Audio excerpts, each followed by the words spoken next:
So if you're struggling with an autoimmune diagnosis, whether it be lupus, rheumatoid arthritis, Sjogren's, psoriasis, celiac disease, and you feel like your doctor's only plan of action was just to rely on a medication like an immunosuppressant, or maybe they've told you your body's just attacking itself, it's just your genetics, there's nothing else that we can do about it, well, then you're gonna wanna listen up.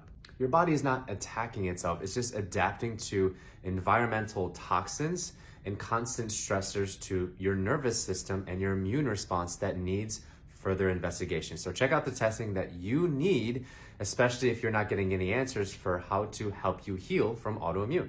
First and foremost, make sure you're getting your digestive system fully assessed like we did for this patient that has Sjogren's disease, because her inflammation markers were way higher than they should be. She has dysbiosis, which creates more endotoxemia, and her body was having a really hard time getting rid of toxins because her liver wasn't being supported accordingly. The reason why this test is fantastic because it gives us information on the patient. Like for this instance, the gallbladder is really struggling here to break down fats to further break down toxins and eliminate them. We also have some intestinal permeability, which is going to indicate some malabsorption issues and some possible parasitic infections, especially with eosinophils being higher, which is very common in autoimmune cases.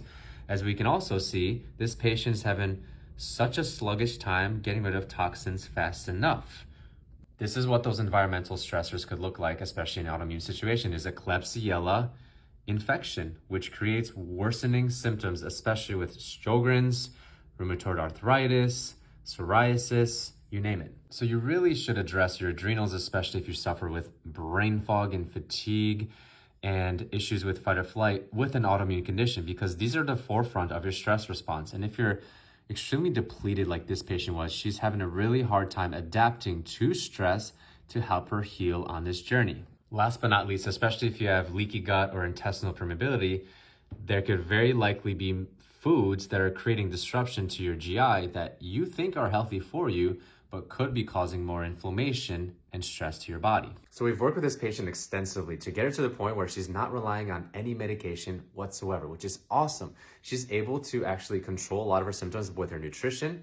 We use botanical herbals to strengthen her adrenals, her thymus response as well, which is a huge portion of your immune system, especially if you have an autoimmune condition. So just make sure you're getting a full workup.